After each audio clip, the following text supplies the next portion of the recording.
Houston, we are ready for... There you go.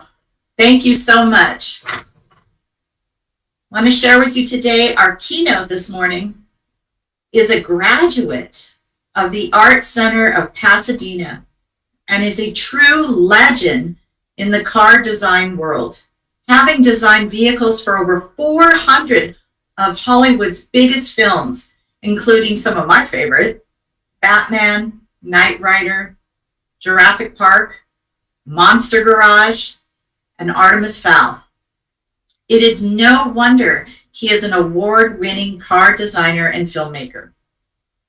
He is a host for Speed Channel, TLC, Discovery, Velocity, along with many others. He has literally reached over 1 billion viewers. He is living his passion every day. We are so excited to have him here today to deliver his Tim Talk, How to Elevate Yourself to a Custodian of Cool. Please welcome, and yes, it is his legal name, Fireball Tim Lawrence. Hey guys. Thank you. Thank you, Judy. Thanks for having me. Am I moving forward? Am I taking it from here? It's all yours, Fireball. Take it away. Well, first, let me express some gratitude, certainly, Judy, to you and to Mark and Karen for having me. It sounds exhausting with that intro. I should be in bed at this moment from that. But I'm happy to say I've reached over 1 billion viewers. I'm hanging out with you guys now, which is even better. So very exciting. I like to start, normally I do talks where, we're on stage or there's a lot of people in a different type of venue. Obviously, we're in a different type of situation in the world right now, which I hope is temporary. But technologically speaking, this is really cool. This is pretty amazing for us to be able to get together like this and to discuss the things that we're passionate about. What I always tend to like to start out with is a little bit of history so you guys know where I came from historically from 2 different vantage points, because today we're going to talk a little bit about the power of choice and our ability to improve our lives through those choices, both mentally, verbally, and through our actions. So my history as far as design goes, I'll talk about design a bit, and then I'll talk about my self-awareness or spiritual journey, which continues, which will probably continue long after I'm gone into multiple lifetimes, and probably has continued before this. But as a designer, Judy mentioned I went to Art Center College of Design, which I did. I went to Ventura College before that and took art classes, trying to figure out what the hell I wanted to do. But I went to Art Center and became a graduate there, a Bachelor of Science in Automotive Design. But I created my own minor, which was entertainment, because I did not. Some people thought I was crazy, but I did not want to go freeze my butt off in Detroit being a car designer. So I wanted to work in Los Angeles. I grew up in a Hollywood family. My dad has been a writer, still 93 years old, and he's been a writer in Hollywood for many, many years. Wrote 3 Elvis movies, wrote Hawaii Five-0 and Twilight Zones, all this kind of stuff. So I was around, a lot of sets and a lot of movie making growing up as a child. So it was natural that I would want to get into that. In some capacity. My brother's a writer in Hollywood and his wife is a producer, and I got into design, which was concept design, which is development, helping production designers to visualize what the film's going to look like in order to get the money, in order to put the sets together so that people can go to the movies and enjoy themselves. I graduated from Art Center, went to Walt Disney Imagineering, decided to venture out a little bit, and I wasn't really sure how to get into movies, so I went into theme park design, where I met my wife, and eventually we started our own business after we left Disney, worked on a number of rides and shows and things like that to kind of build your repertoire there. And went into film after that, went into commercials, then into television, and then finally into movies, and have been foot on the floor ever since. But about 20 years ago, we started our own business. Someone else talking? No? Okay, if someone has a question, by all means. But we started our own business, which was KCL Productions, and then ultimately became Fireball Publishing, which is what it is now. I still design for film, but we have a kind of a high-end coloring book company. So I do automotive and sea life coloring books that sell worldwide, and we do hyper niche books. So there's really only two companies in the world that create coloring books on a level that we aspire to be, and that is Disney. They create their Star Wars and their Marvel books, and then a company called Bendon, they do rainbows and ponies, if you know what I mean by that. So those kinds of things. But we wanted to develop a coloring book company that catered to the hyper niche as far as automotive people who love sea life, specifically books on turtles and educating kids about sea life, and books about Mustangs and Camaros and things like that. We have a brand new Camaro book that just came out, and we are literally doing our next book is a celebrity book with the actor Tony Dow, who was Wally on Leave the Beaver. And you guys are the first ones to hear that, we're very excited about that. So in August, we're going to have that come out. So that's kind of my journey as a designer, and it's constantly evolving, and that's the physical side. The physical side is based on as we grow, as we try to grow in the world and become successful. Success is really a state of mind. It's not something that we necessarily work towards. It's something that evolves out of us. So my spiritual journey started many years ago, and as a child, I got to meet, when I was very young, with the Maharishi. When I was about 7 or 8, I got introduced to him. I had no idea. I actually thought it was a lady because he was wearing robes at the time, and I didn't know any better. But for some reason, I have been blessed to be able to meet a lot of great people over the years, and I got into everything from Guthrie Renker as a young adult, to Tony Robbins, to Paramahansa Yogananda, lots of different stuff. And I have a library here to my right, which I probably have about 1,000 books specifically on self-development and self-awareness.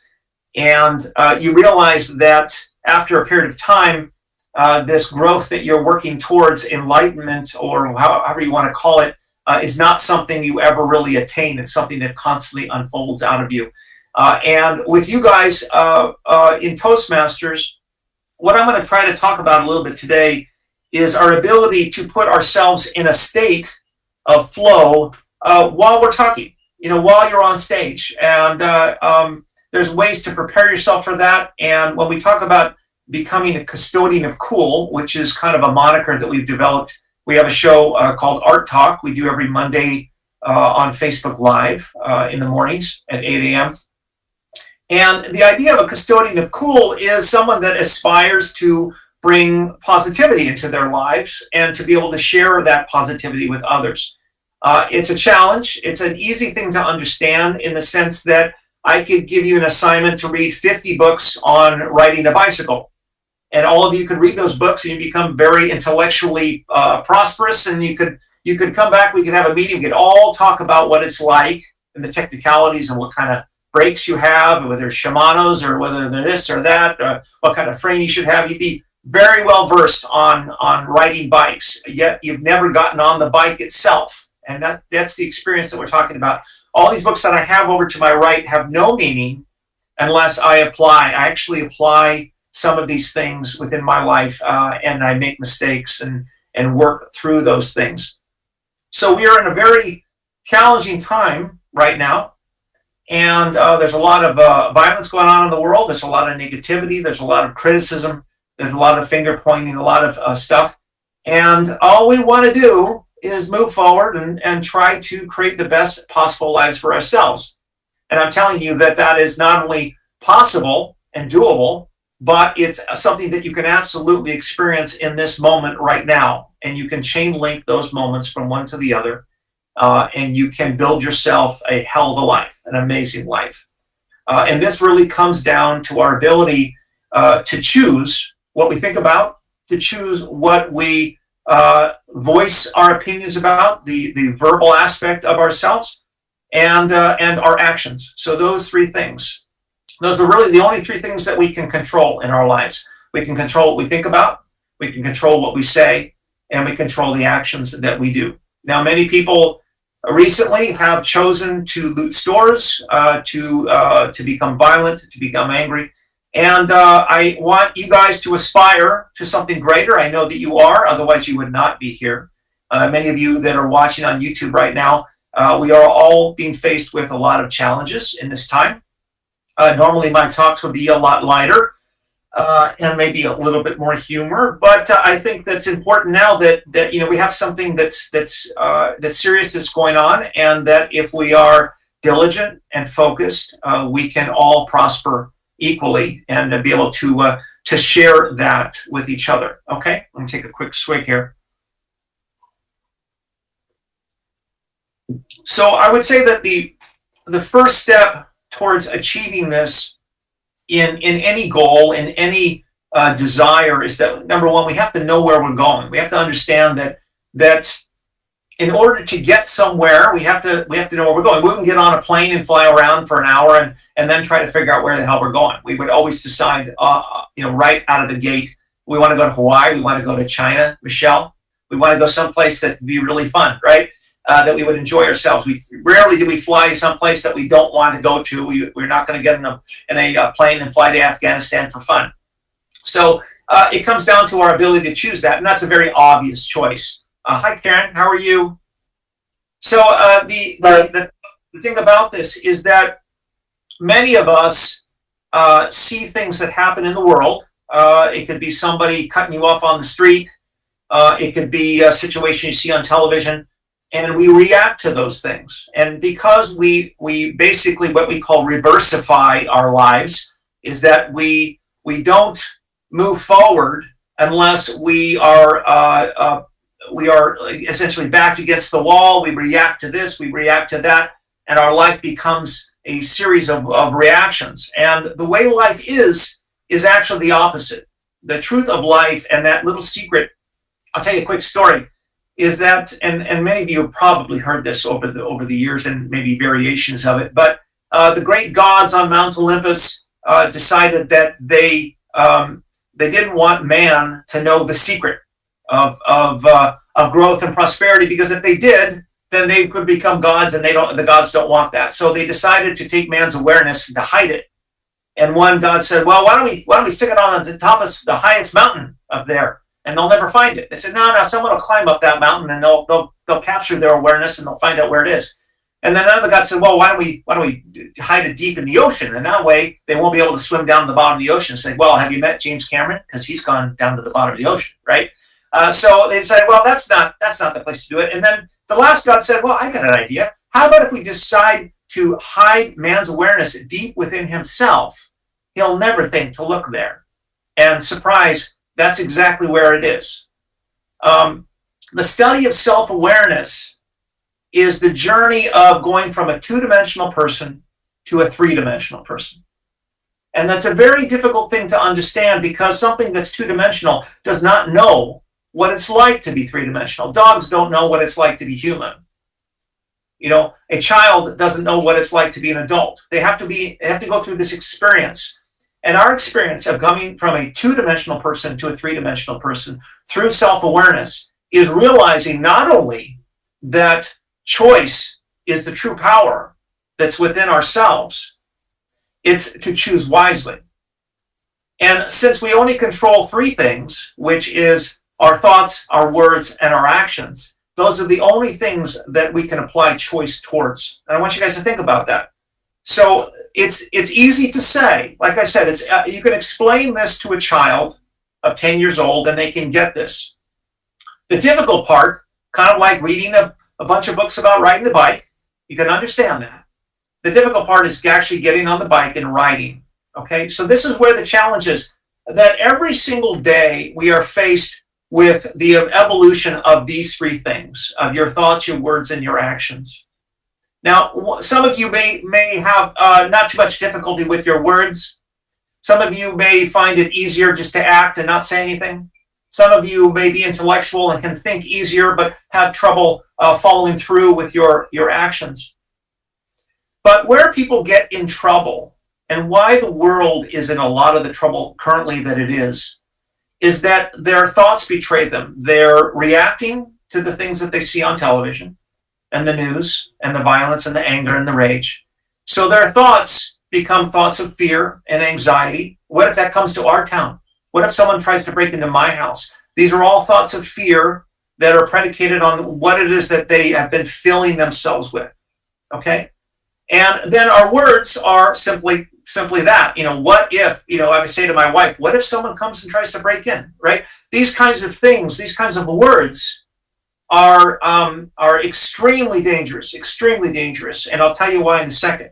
And then the last thing is our actions, is that if we are taking actions that are based in fear, we are generally always going to take the wrong action, because actions that improve us as individuals, as people, those kinds of actions that are growth actions are all based in love, they're based in joy, they're based in harmony, they're based in equality, they're based on the fact that, I love looking at everybody's face, and everybody's face is different here. Is that I could care less what color your skin is, what color your hair or anything else. I only have a difficulty with one type of person, and that's the a-holes. Forgive me for saying.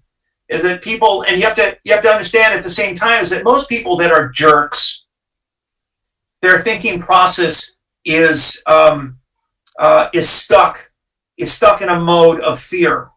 And people that attack, whether it's physically, verbally, or through criticism, these people are feeling attacked themselves. So they're simply verbalizing what they're thinking. And if we can somehow take a step back and not react to the negativity that's coming to us, whether it's a comment someone makes online, whether it's someone bashing in your door because you parked in front of their garage, or all the challenges that we face throughout the day. The reason that these things are dangerous is for this very specific reason, is that you understand that wind is air in motion. We would all agree with that, right? Is that you can't see the air, but you can feel it, right? And thoughts are inert, but thoughts mixed with emotion are very powerful. It's kind of like if your thought is a rocket and you add emotion to your thought, that's what takes the rocket off, okay? So if you're having a conversation with someone, it could be a normal conversation. You can be just talking and not having an issue, and then suddenly it becomes what they call a heated conversation. Emotion starts to get into it, and then pretty soon you start to see what's happens on television, and we're fed this through Hollywood, through movies. I think 96% of all films have firearms in them. Most movies are about revenge. In some case, someone did me wrong, and we got to get them back. So we're inundated with this kind of stuff, and it's a very difficult challenge to become a custodian of cool, to maintain some assemblage of positivity in your life when you're constantly being fed a lot of negativity through advertising, through the things that we watch. So we have to be diligent. We have to be very careful about the things that we feed ourselves with.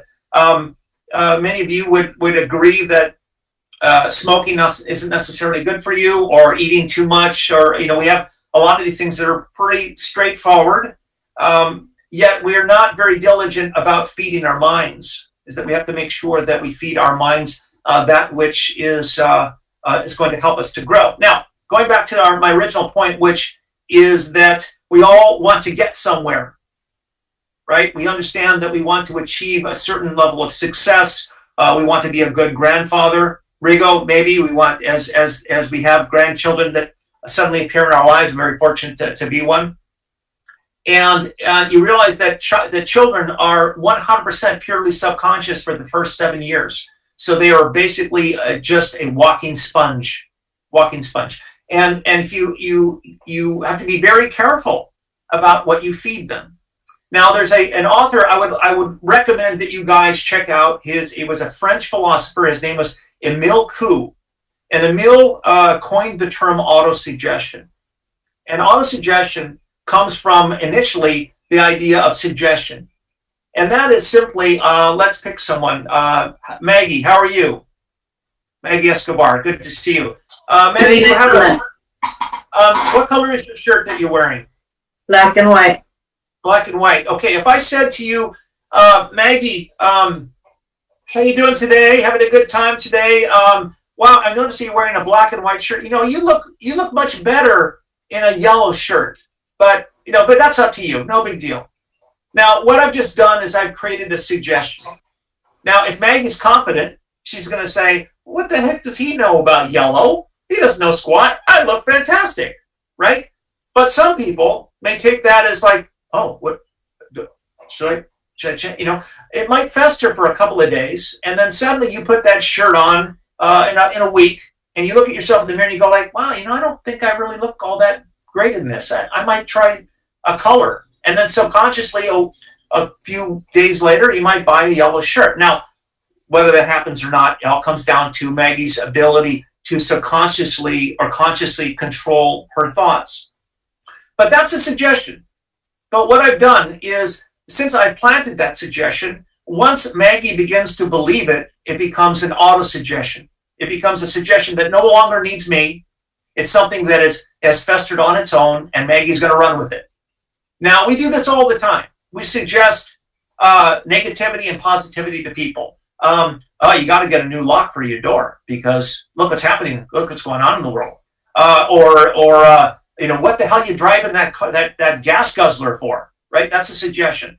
So we're giving suggestions all the time, and I'm suggesting right now to you guys through this talk that you can become a positive-minded person, someone that is constantly bringing themselves the evolution of greatness. And I can plant that suggestion in you, but it comes down to your auto-suggestion and the repetition of your auto-suggestion as to whether you're going to believe it, to where it's going to become a suggestion, and then it's going to become a habit, then it's going to become a part of your nature, and then it's going to become you. And you're going to say, I am this way. I am this way. Now, what is the two most powerful words in the English language? Anyone have an idea? Stick your hand up. Anybody? Maggie? I'll take a stab at it. Love and hate. Love and hate. Those are very, very powerful words, but those are state of mind words. Now, the true and the good thing about that is that will segue into what I'm about to say. The two most powerful words in the human language are I am. Because after I am, we get to choose. You can say I am love, or you can say I am hate, right? It's your choice. Now, freedom of choice is what we get to have. This is our gift as human beings, right? And the sooner you guys realize that life is not cruel or difficult or a challenge, but life is a gift, then you'll start giving. You'll start giving things to yourself, like good thoughts. You start working on good thoughts. You start working on possibility. You start working on good words to yourself. How many of you have ever walked into the bathroom and said in the mirror and said to yourself, man, you did a great job today. You did a great job today. Those are important things for us to consider. And then our actions speak volumes. Now, you'll see many people on television looting and walking out with surfboards and skateboards and all kinds of stuff. Here in Santa Monica, they ransacked the vans. You don't need to worry about those people because those people they're on a certain level of the totem pole right now, as we are. And they're going to suffer if they already aren't suffering in some capacity. Those are people with a mindset of a have-not, is that they want stuff, they want it for free, and they're going to risk their lives and their lifestyle to get surfboards, right? It would suck pretty bad as you steal a pair of shoes, one pair of shoes, and you walk out of the store and there's cops right there and they take you away for one pair of shoes. This comes down to our choices. I don't have this thing. Here's an opportunity to break into this place. So I'm going to verbally say, I'm going to do it. And then my action is going to be a result of that. And many people are doing that. The choice of creating violence as a solution to our problems. None of those things have ever worked. We were around in the 60s when that was happening. It was happening during Rodney King. It was happening during all of these things, right? This is never a solution. Hopefully someday it will stop, but the buck does stop here. Right now, you guys can make a conscious choice in this moment for today. I'm not talking about changing your whole life. I'm not talking about changing tomorrow. I'm talking about your ability to apply what I'm saying in this moment right here, and that you're going to have a great day today. You're going to have an amazing day today. And this is your choice. This is your gift. You get to choose. You get to choose. You can choose poorly and say, oh man, I'm exhausted. I got to go lay down. This is hell. What Fireball's talking about is hell, and I can't do this, right? Or you can say, you know, I'm going to roll with it. I'm going to roll with it. I'm going to feel good about this. I'm going to choose to eat the food today that I really like. I'm going to choose to have good coffee like Roberta's having right now in that huge mug, right? You know, you're going to make better choices, but you can't make better choices about your thoughts or your words or your actions until you become conscious of them. That's what I mean by turning from a two-dimensional person who is unaware of their ability to choose and makes poor choices, like ransacking a van store, to someone who is a three-dimensional person who is self-aware, who understands that the choices they make is the fuel that goes in the rocket and that goes out. But here's the big picture, the overall picture from the 64,000 foot level. Whatever you put out in the world, whatever you emanate, your energy that you put out is going to come back to you 100-fold. Guaranteed. You can't get away with this. You can't get away from it. It doesn't matter. It doesn't matter what the politicians are doing. It doesn't matter what anyone out there is doing, because what's going to come back to them is exactly what they're putting out. I always thought it interesting. Remember Bernie Madoff, who made off with all that money? Well, the day before he got caught, we all thought he was he was one thing, right? And the day after he got caught, that was it. It was over, right? You can't get away with it. Now, doesn't mean that I'm going to say that in this lifetime. You know, I don't know about things like that, but I can say that that karma is not a concept. Karma is not an idea. Karma is a scientific-based reality. If you go and give someone a hard time is coming at you. You go and you give someone love and kindness, then you will fill your life with love and kindness. It's as simple as that. But it requires the ante, and the ante is for you to become more self-aware in every way that you can. So when you make choices about the thoughts that you have in your mind about whether you can do things, whether you can step up on stage and you can give a speech in front of 3,000 people, whether you can go and convince your child's teacher to stop being such a jerk, whether you can go and convince this guy that he should have your product for the price that you're selling it for and stand your ground. You're faced with these choices every single day with your thoughts. With your words, you can give words to your kids that are expansive. Like, wow, great job, even though they did a terrible job. They did a terrible job washing the car for the first time. You tell them what a great job they did. This is your choice, because you're suggesting something to them. And you have to see that. You're suggesting to them that they can. And they're going to develop a mindset. It's going to become their nature as they get older. You can do the same thing with your husband, same thing with your wife, same thing with your cousins, same thing with your friends. You have an opportunity, okay? So, but it requires self-awareness and to be able to say the words that people need to hear. Like, this is all going to be over soon. We're all going to get back to some assemblage of normalcy, and you guys are going to be smiling. And who knows, we might continue to do this in a year, even though we could do it live. You know, this is really cool, right? Pretty neat technologically. So that's the kind of thing that we try to do on Art Talk. We have another show that's Fireball Malibu Vlog. It's a vlog series that airs on the Auto Channel and to about 30 million viewers or something like that. I forget how big it is, but we have almost 1,000 episodes on that. I hope you guys will join us there. And our website is fireballtim.com. We do a lot of things with cars. I love cars. It was the only thing my parents gave me as a child, cars and art supplies. And I'm still doing the same thing. And if we can help in any way, through identifying our passions and following through with them, then we want to be able to share that, because that's how we're going to get through all of this together. All right. I appreciate you guys' time. If anybody has any questions, I guess I have a chat here that might show up, but I appreciate hanging out with you guys. Wow, that was really amazing, Tim. That's just amazing. You know, I want to just share some of the major key points and takeaways that I just got from that resonated so deeply with me in the things that you shared. One, what you have control over and what you don't. It's so true that we have our thoughts, our words, and our actions that we have control over. And I really want to make sure that we focus all year long and work on the things that we don't have control of and letting those things go and focusing on the things that we do have control of.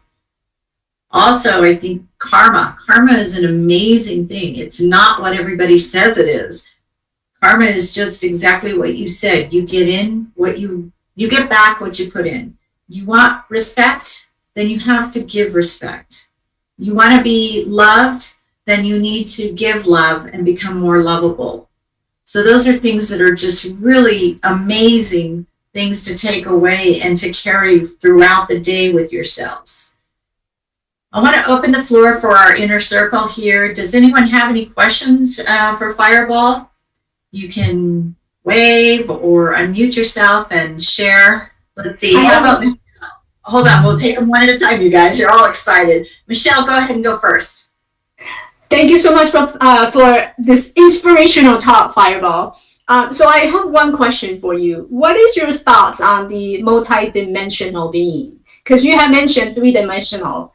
Are you familiar with the multidimensional?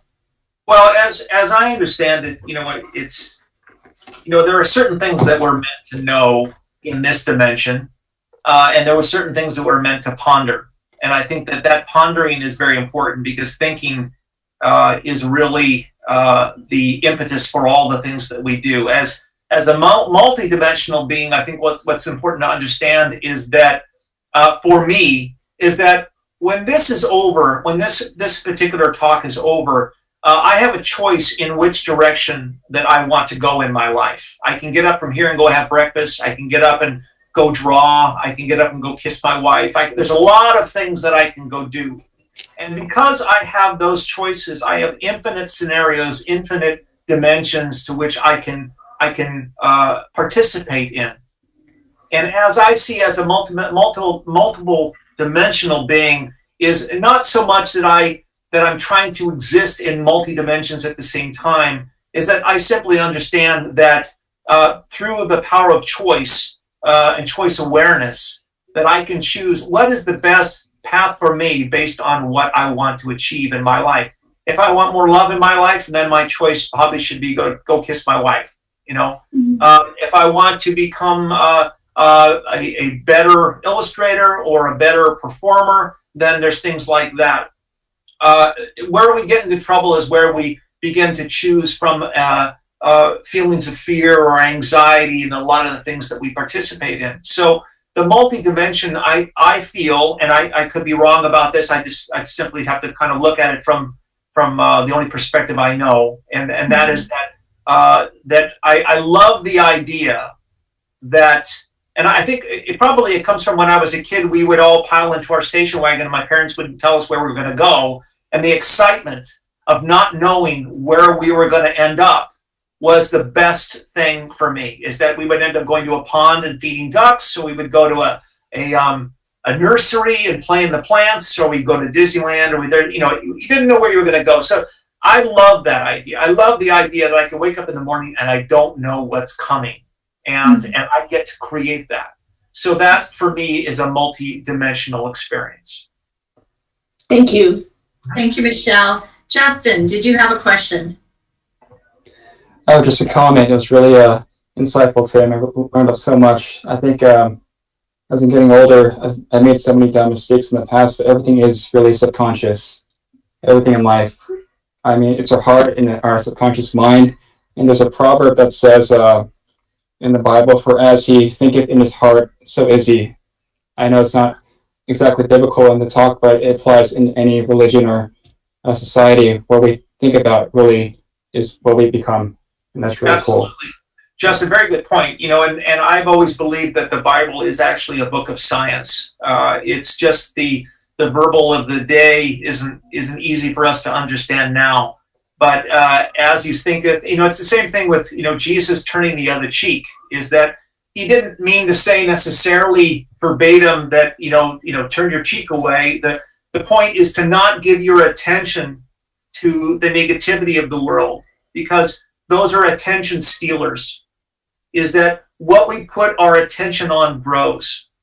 And it's important that if we put our attention on love, if we put our attention on a self-fulfillment, then that's going to grow. In the same way that if a child does a drawing and you tell that child, wow, that's spectacular, you did a great job, they immediately want to go back and draw some more. But most of us say, stop drawing and get back to doing the dishes. Or, nice job, whatever. Is that we create those suggestions that way. And it's very important that a conscious-based person understands exactly what you just said. As a man thinketh in his heart, so is he. So what you believe yourself to be, certainly don't get down on yourself for mistakes, because mistakes are where it's at. I love making mistakes. I love screwing up, because it immediately reveals the truth, the right direction. And many of them, I would not be where I am today without many of my mistakes. So I'm very grateful for them. So revel in that, Justin. You got places to go, buddy. That's awesome. Thanks, Sid. Thank you. Thank you, Justin. And that brings to mind, if you want to follow more along those lines, a great book. It's a very small book, but As a Man Thinketh by James Allen. It goes along those same philosophies, and it's a great place to expand your thoughts and your knowledge there. Are there any other questions for Fireball? Maggie. It's not a question. It's more of a, how do you start your morning? Right? That's a curiosity that I ask a lot of people. How do you start your morning in a good mood, in a bad mood? What would you tell us or help us start our morning? Well, it's a two-part question. I think I used to start my mornings like pretty much everybody else. You get up and you just kind of get going, and things start rolling around in your, the marbles start rolling around. Oh, I got this to do today. I got that to do today. And many times what I was thinking the night before would just naturally kind of roll in. And if there was something bad that was happening or a challenge that was happening the night before, I would just automatically go into that. So that anxiety or that fear could continue like I never even slept. But the way I approach my life now is that I have created some habits that work very well for me and help me to expand so that I start the day off right. The moment my feet hit the ground, I try to put myself in a state of gratitude and try to not get up from the bed. I sit up, but I don't get up from the bed until I can think of one thing to be grateful for. And sometimes it might simply be the fact that I got up, that I'm, it's not my time to check out yet. And the thing about that is that when you plant that one seed of gratitude, you're emanating a thought. What you push out comes back to you. So there's a high probability that if you think one thought of gratitude, it's very difficult when you're enraged or you're depressed or you're having a difficult day. But the hardest thing that we can do is to go from feeling that depression to feeling gratitude over here. That chasm, that distance is tremendously difficult sometimes to make our way there. But the moment we do, and the reason that the rest of our day turns into gold is because we've expended that effort to change our mindset from any kind of negativity, any type of anxiety, to a sense of gratitude. And I've done that many times. It's really tough. It's the hardest thing that a human being has to do, is to change their mindset in any given moment. Stop being angry. You want to really piss off your wife? Say to her, stop being angry, right? That doesn't do it. It just continues further, right? Is that you have to shift the mindset away. That's when Jesus said, turn the other cheek. Stop giving your attention to the negativity and start putting it on. Make a choice what you want to put it on. So when I wake up in the morning, I try to consciously make a choice to put my mind on a sense of gratitude. I go up, I make some coffee. I come into my office, and generally I'm up at around 4:30. It's a quiet time for me, so I can do some emails and things like that. But I spend about 10 to 15 minutes meditating, and meditation is not some Eastern wacko thing. Meditation is simply the Eastern term for our Western term, and the Western term is concentration. That's all it is that when you're in front of the computer and you're concentrating on something, you're in a meditative state. You're focused on whether it's paying your bills or writing an email or something like that. But when you truly meditate, you close your eyes, you shut your visual down, you shut your hearing down, you shut your verbal down, and you try to connect with a sense of peace. And you can do that by repeating to yourself a mantra, something, that you can say peace. You can say, many people say to me they have difficulty sleeping.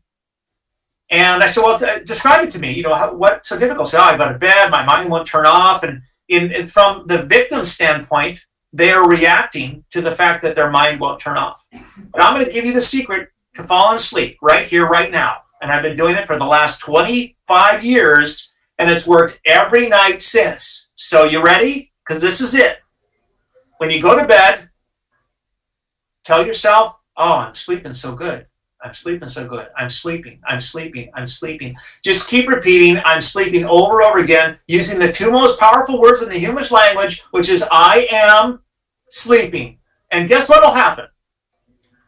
Well, you guys try it. You guys try it. But I guarantee I have never had a problem since. And I was an insomniac. I could not sleep. My mind would not turn off, right? So if you go to bed tonight, but think about the ramifications of that. I'm saying applying that to sleeping.